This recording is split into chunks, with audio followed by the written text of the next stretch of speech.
안녕하세요. 조용히 쌓는 부입니다. 오늘은 한 번쯤 들어보셨을 말로 문을 열어볼까 합니다. 젊을 때는 공격적으로, 은퇴할 때는 안정적으로. 이 말 과연 정답일까요? 그럴듯하죠. 누구나 한 번쯤은 그렇게 생각합니다. 하지만 조금만 더 깊이 들어가 보면 단순한 나이의 문제가 아니라 구조의 문제라는 걸 알게 됩니다. 오늘 끝까지 들으시면 그 구조가 왜 중요한지, 그리고 실제로 어떤 실행 규칙으로 연결하면 되는지까지 조용히 정리해 드릴게요. 이 부분은 구독자분들께만 드리는 비밀 노트 같은 내용이니 구독 버튼 눌러두시고 함께 가보시죠. 이야기를 시작하기 전에 잠깐 한 발짝 떨어져서 생각해 볼게요.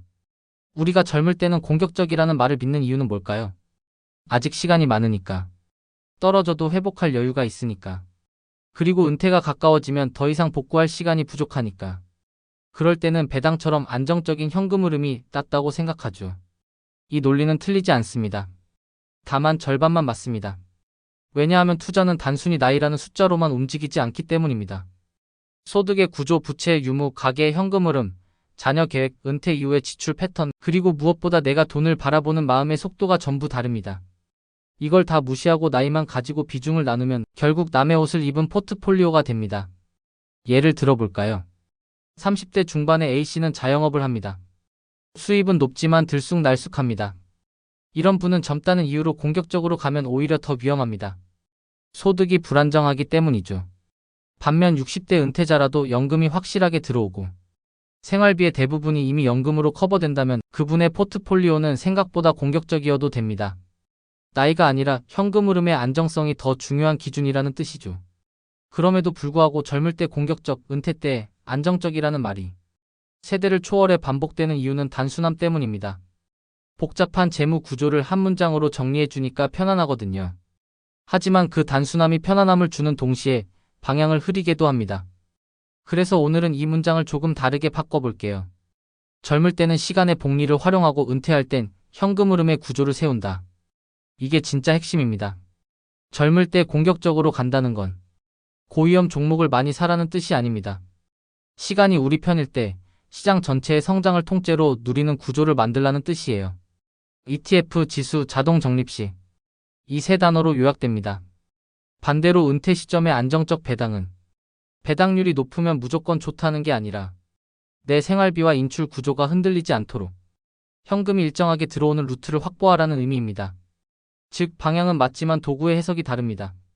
이 차이를 이해하면 나이와 상관없이 내가 어디쯤 와 있는가를 명확히 볼 수 있습니다. 젊은 시절의 포트폴리오에서 가장 중요한 건 수익률이 아니라 습관의 복리입니다. 매달 정해진 날, 정해진 금액을 넣는 것.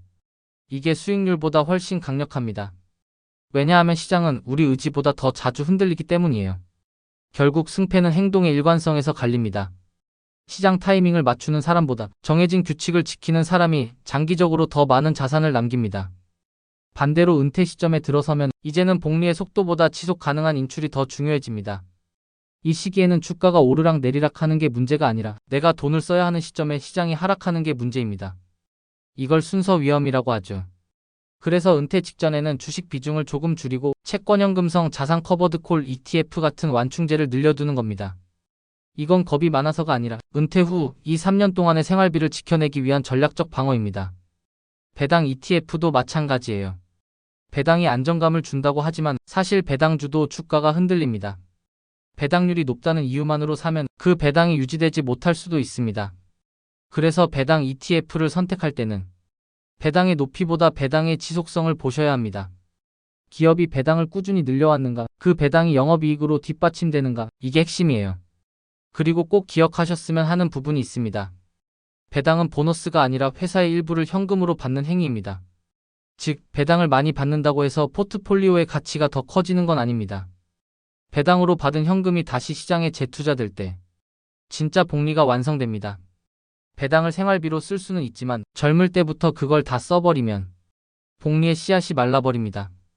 그래서 젊을 때는 배당보다 재투자가 우선이고 은퇴 뒤에는 배당이 생활비로 자연스럽게 이어지는 구조가 이상적입니다. 이쯤에서 한 가지 예를 들어볼게요. 20대 후반의 직장인 B씨는 매달 50만 원씩 ETF에 적립합니다. 그는 시장이 떨어질 때마다 불안해했지만 5년이 지나고 나니 총 투자금보다 30% 이상 수익이 났습니다. 그런데 B씨는 이렇게 말했습니다. 제가 수익을 낸 건 실력이 아니라 자동이체 덕분이에요. 이 말이 핵심이에요. 실력보다 시스템이 먼저입니다. 젊을 때는 시장을 이기려 하지 말고 시장에 오래 남는 시스템을 만드는 게 더 중요합니다. 은퇴자 C씨의 경우는 조금 다릅니다. 그는 국민연금, 퇴직연금, 그리고 개인연금까지 세 줄의 현금 흐름을 확보해 두었습니다. 이 구조가 만들어지니 포트폴리오에서 주식 비중을 조금 유지해도 마음이 흔들리지 않았습니다. 시장 하락이 와도 생활비는 연금에서 나오니까요. 결국 투자에서 가장 강력한 방어력은 심리적 현금 흐름의 안정감입니다. 여기서 우리가 얻는 결론은 명확합니다. 젊을 땐 돈이 아니라 시간을 투자하고 은퇴할 땐 돈이 시간을 사게 만들어야 한다는 것. 즉 젊을 땐 복리의 속도를 키우고 은퇴 후엔 현금 흐름의 길이를 늘리는 겁니다. 그럼 오늘 이야기를 실행으로 옮겨볼까요? 조용히 아주 단순하게 정리해드릴게요. 먼저 한 달에 한 번 날짜를 정하세요. 그날만 포트폴리오를 확인합니다. 그리고 무슨 일이 있어도 같은 금액을 넣습니다. 시장이 좋든 나쁘든 같은 행동을 반복합니다. 이게 첫 번째 규칙입니다. 두 번째는 리밸런싱입니다. 비중이 정해진 범위를 벗어나면 그때만 조정하세요. 예를 들어 주식이 60%, 채권이 40%라면 주식이 65%를 넘거나 55% 밑으로 떨어질 때만 조정합니다. 그 외엔 손대지 않습니다. 이건 단순하지만 놀라울 정도로 강력한 원칙입니다. 세 번째는 생활비와 투자비를 완전히 분리하는 겁니다. 생활비 통장, 비상금 통장, 투자 통장. 이 세 가지를 섞지 마세요. 이 구조가 있어야 시장이 흔들릴 때도 감정적으로 흔들리지 않습니다. 이건 투자 전략이 아니라 심리 전략입니다. 은퇴가 가까운 분들에게는 하나만 더 덧붙이겠습니다. 생활비를 정하는 날을 따로 두세요. 매년 12월 다음에 쓸 돈을 미리 정합니다. 포트폴리오 평가액의 일정 비율 이상은 쓰지 않겠다고 약속합니다. 그 금액을 12로 나눠서 매달 인출하세요. 시장이 좋을 땐 그 금액만 쓰고 시장이 나쁠 땐 조금 줄이는 식으로. 그렇게 하면 주가가 흔들릴 때도 당황하지 않고 다음 해를 준비할 수 있습니다. 이 모든 걸 한 문장으로 요약하면 이렇습니다. 나이에 따라 포트폴리오를 바꾸기보다 현금 흐름의 구조를 만들어라. 결국 투자에서 가장 중요한 건 타이밍이 아니라 구조, 그리고 구조를 지키게 만드는 습관입니다. 그래서 오늘의 결론을 이렇게 남기고 싶습니다. 젊을 때 공격적으로, 은퇴 때 안정적으로. 그 말은 맞습니다. 하지만 공격적의 뜻은 무모하게가 아니라 길게 보는 것, 안정적의 뜻은 겁내는 것이 아니라 흐름을 만든다는 겁니다. 투자는 결국 나이보다 리듬입니다. 그 리듬을 만드는 게 여러분의 시스템이고 그 시스템을 꾸준히 돌리는 게 조용히 쌓는 부의 방식입니다. 그러니 오늘부터라도 정한 날, 정한 금액, 정한 행동으로 투자하세요. 그 세 가지가 쌓이면 나이는 숫자에 불과해지고 복리는 여러분 편이 됩니다. 이게 바로 진짜 조용히 쌓는 부의 핵심입니다. 조용히 쌓는 부, 마음이 편안해지는 투자 이야기. 이 영상이 도움이 되셨다면 구독과 좋아요로 함께 해주세요. 여러분의 투자 여정에 작은 힘이 되겠습니다. 오늘 내용은 정보 전달을 위한 일반적인 내용입니다.